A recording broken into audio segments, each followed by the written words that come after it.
here at the Historic Kingsburg Depot in Kingsburg, California. And this was brought back to life in 2016. Well, they were originally built in the 1800s, and this building's been built several times, actually. It was closer to Draper Street, which is our main street, and it burned down. So they decided to move it back away from Draper Street. So this is where this sits now, is I think the 4th iteration of the depot. Everything here is historically accurate to 1923. And so that's why we are dressed in clothing from 1923. So as you see through here, a lot of the things weren't actually touched. The pictures that you'll see of the depot, especially in this area, looks the same. A lot of the glass is still original. We have a lot of original pieces through here. And I will tell you, it's one of just 7 that's left that has the overhang out front where you can sit, that's left in the United States. Well, this was a working depot, and every single place here every desk has a purpose. Everything you needed was right here at the depot. So everybody came through here, the entire town, not only for your business purposes, but also for your goods. And so they would come down, place their order, and then it would arrive here at the depot. And so the next room is our freight room. So if it was a large washing machine, for instance, it would arrive here. And so you would come in here and ask the freight master if it has arrived, and then they would take you in there, and then you would come and pick it up. And then over here in the back is where you got your tickets, so that's the ticket counter. So that's also very important. So you go over there and make sure you get your tickets and any place you wanted to go. So my favorite part of this room is actually the telegraph. I love that you could write it out, and then you go over, and then he would immediately type it in, and then it would go over to wherever it is. It was instant. So it's like an instant text messaging, which I think is really cool. And the other important thing to remember is that area was open 24 hours a day, because we could receive messages that were very important, not just the happy birthday messages, but sometimes very important maybe for a storm or something that's coming to Kingsburg that we need to be aware of.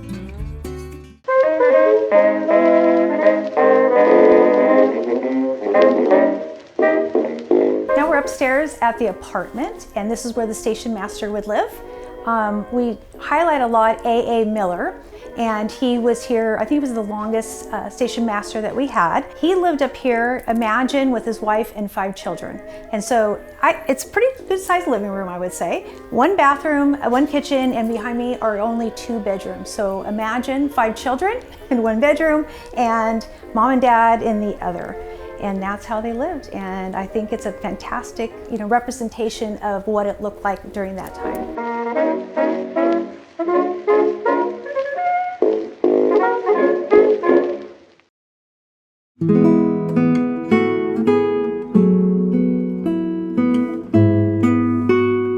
Well, now we're at the south side of our depot, and as you see, we have a 1918 steam locomotive, which is a Baldwin, that used to be at Roeding Park, and now the new home is right here at our Kingsburg Depot, so we're very excited about it. So in January of this year, 2026, we finally were able to get this big guy moved. We had a trucking company here from Kingsburg, and then we had a crane operator coming from Bakersfield, and boy, what a day that was. To get everything prepped and lifted was a chore. And bringing it down from Fresno to Kingsburg, you can imagine they were only going 30 miles an hour, so nice and slow. This whole area here was crowded with people. Everybody came to want to see it.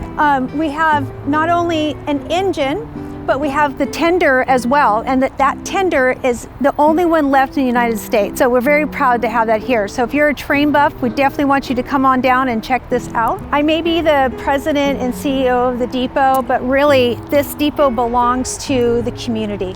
But it takes so many people and volunteers to bring this to life. We can't thank everybody enough for the love that they showed to the depot. We want to be that place, make it an educational place where everybody can learn all about depots and why they were important. So we just want to thank everybody that has always supported us, and all our volunteers. We couldn't do it without them.